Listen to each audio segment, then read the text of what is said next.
захиралмаа суугаад тэндээс бол байгууллага өргөжүүлэх талаар зөвлөгөө авахар шийдсэн. Энэ бол нөгөө Европын Сэргээн Босгол банкны нэг төсөлд хамрагдаад тий зөвлөгөө авсан. Зөвлөгөөний үйлчилгээнд хамрагдаж явах явцаас тэгвэл бидэнтэй хуваалцаач. Биднэрт бол зөвлөгөө өгөх явцдаа бол эхлээд бол компани маань шинжилгээ хийсэн л дээ. Манад эдийн засгийн шинжилгээ хийсэн, бүхтлийн шинжилгээ хийсэн мөн биднэрт бол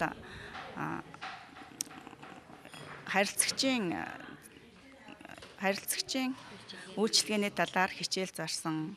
Мөн компани ойрын үеийн маркетингийн талаар зөвлөгөө өгсөн. Мөн 3 жилийн стратеги төлөвлөгөөг манд боловсруулж өгсөн. За энэ хөгжлийн шийдэлд хандсанаар манайх бол үнийн бодлоготой болсон. Энэ нь бол юу гэсэн үг вэ гэвэл манайх бол хөгжлийн шийдэлд хандхаас өмнө өртгөө бол нэг сайн тооцож чаддгүй байсан юм байна. Яг ингээд наривчлан тооцоод ирэхээр хоол нэг бүр дээр тооцоод ирэхээр үн маань шал өөр болоод манайх бол зарим хоолой ашиггүй зарж байсан юм байна. Энэ өртгийг тооцож ирснээр ашиг маань жигдэрч хоолны маань бас хоолныхоо нэр төрлийг нэмсэн л дээ. Хоолны маань хоол бүр дээр ашиг маань тооцогдож гараад биднэрт бол маш их тийм үр дүнтэй зөвлөгөө болсон. Энэхүү зөвлөгөөг авснаар тус компани нь өөрийн гэсэн үйлчилгээний цоошин стандартыг нэвтрүүлж борлуулалтын орлого нь 20%-аар нэмэгдсэн. Мөн бүтээгдэхүүний өртгөөд зөв тооцоолох үнийн бодлого баримталж тухайн бизнесийнхаа зах зээлийг судалснаар өөрийн зорилттой зах зээлээ оновчтой тодорхойлж чаджээ.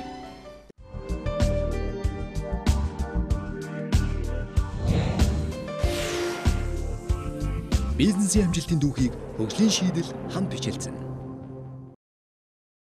Сорь санэтрүүлгийн маань хөгжлийн шийдэл зөвлөж бол эхлээд бэлэн боллоо. Тэгэхээр энэ удаад хөгжлийн шийдэл төрийн бас байгууллага зөвлөгөө гэж юу юм? Зөвлөгөөний ач тус нь юу юм бэ гэдэг талаар та бүхэндээ зөвлөгөө өгөх гэж байна. Тэгэхээр энэ талаар та бүхэндээ зөвлөгөө өгөөч гэж бид хөгжлийн шийдэл төрийн бас байгууллагын бизнесийн ахлах зөвлөх энх баттай уулзаад байна. За сайн байна уу? Энэ өдөр мэндүргээ.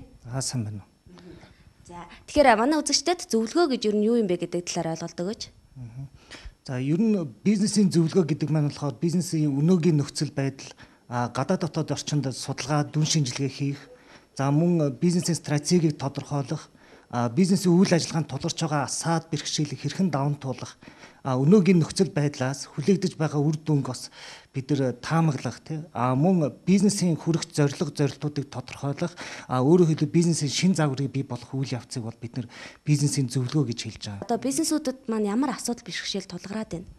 За ер нь Монголын аж ахуй нэгж байгууллагуудад хамгийн түгээмэл одоо тулгарч байдаг асуудлууд болохоор одоо аж ахуй нэгжүүд маань өөрийн одоо алсын хараа байхгүй эрхэм зорилтуудаа одоо буруу тодорхойлсноос болоод бизнес доголдол үүсэхтэй өөрөөр хэлбэл өөрийнхөө одоо үйл ажиллагаагаар зөвхөн өнөөдрийн амьдралаа одоо зогоох маягаар юм хэлбэрээр явагдаж байна л да. Ихэнх аж ахуй нэгж байгууллагуудад бол дотоод үйл ажиллагаанд бол доголдол их үүссэн байдаг. Энэ нь нэгдүгээрт бол хүний нөөц тэдгээрийн ур чадвар бизнесийг удирдан авч явж байгаа хүмүүсийн тэр тухайн мэдлэг боловсрол за мөн зах зээлийн талаарх одоо мэдээлэл хомс байдал зэрэгтэй айгүй холбоотой юм асуудлууд үүссэн байдаг. Нөгөө талаас ингээд бодох юм бол аж ахуй нэгж байгууллагууд маань ямар нэгэн тийм судалгаа шинжилгээгүйгээр өөрийн одоо хэтийн зорилго алсын хараа гаргаагүйгээс болоод одоо бизнес дээр нь маш их асуудлууд тулгарсан юм байдлууд ихэнхдээ тулгардаг. Тэгэхээр эдгээр асуудал бэрхшээлийг мэдээж шийдэхин тулд зөвлөгөө хэрэгтэй тийм ээ. Ер нь ямар хөө зөвлөгөөнүүд хэрэгцээтэй байдаг вэ? За ер нь яг хөө сүүлийн одоо энэ жилүүдэд манай энэ Монголын зах зээл дээр одоо бизнесийн зөвлөх үйлчилгээ одоо нэлээд хөгжиж ирж байна. Энэ үйл ажиллагаар ч гэсэн манай байгууллагаас нэг томоохон хэсгийг эзэлдэг. Сүүлийн жилүүдэд одоо манай Монгол бизнесийн зөвлөх үйлчилгээ бол нэлээд ихээр хөгжиж байна. Түрүүн би хэлжсэн нөгөө аж ахуй нэгжүүдэд тулгарч байдаг асуудлууд гэдэг. Энэ асуудлуудыг шийдвэрлэхэд бол бизнесийн зөвлөх үйлчилгээ нэн тэргуунд хэрэгцээтэй байдаг. Бизнесийн зөвлөх үйлчилгээ авснаар бол тухайн аж ахуй нэгж байгууллага нь болохоор яг өнөөгийн бизнес тулгарч байгаа гол асуудлыг одоо тогтоох түүнд одоо дүн шинжилгээ хийждэг хэрхэн бизнесээ одоо цаашид амжилттай удирдан авч явах мөн энэ асуудлыг ямар одоо богино хугацаанд үр дүнтэйгээр шийдвэрлэх одоо энэ одоо гол оновчтой тийм шийдлүүдийг бол гаргаж өгдөгөр энэ зөвлөх үйлчилгээ бол хэрэгтэй байдаг.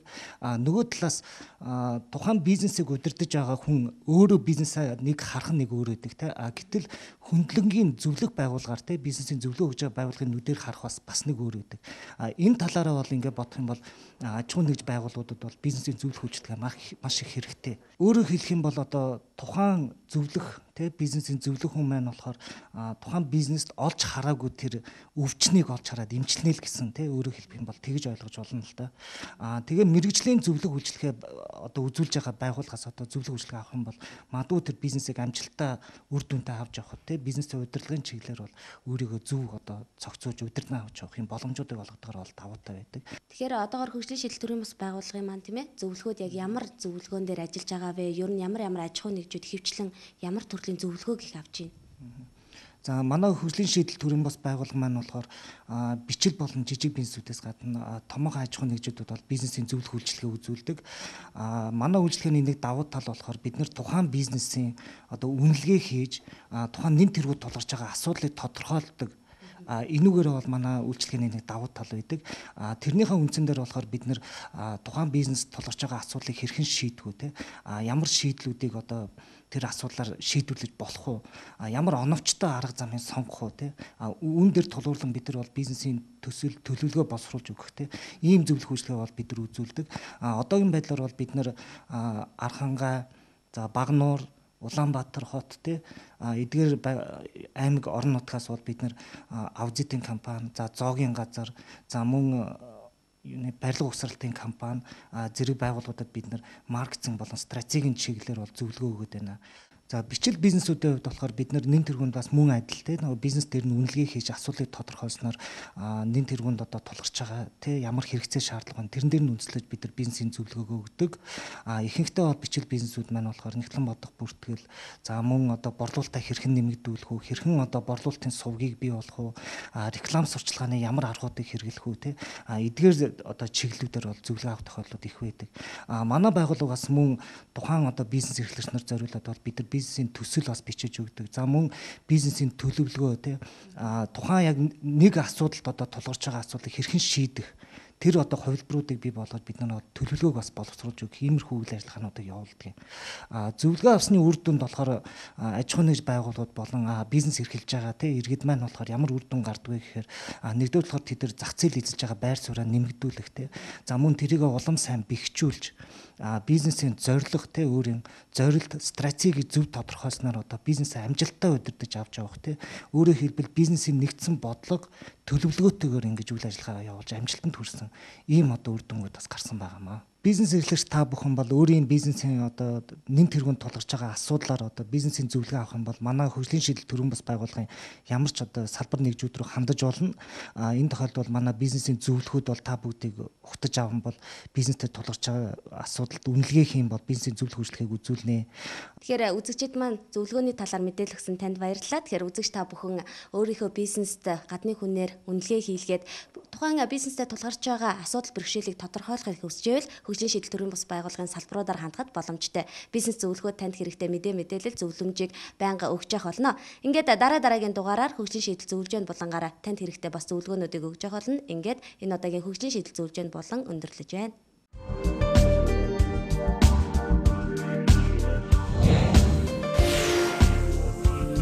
Бизнесийн амжилтын дүүхийг хөгжлийн шийдэл хамт бичилсэн. Таны бизнесийн түүхийг хамтдаа бичилцэх хөгжлийн шийдэл төрийн бас байгууллагын бэлтгэн хүргэсэн Сорьцгай нэвтрүүлгийн маань энэ удаагийн дугаар өндөрлөж байна. Та нэвтрүүлэгтэй холбоотой санал хүсэлтээ доорх утас мэйл хаягаар бидэнд илгээгээрэй. Дараагийн нэвтрүүлгээр уулзтлаа. Түр баяртай.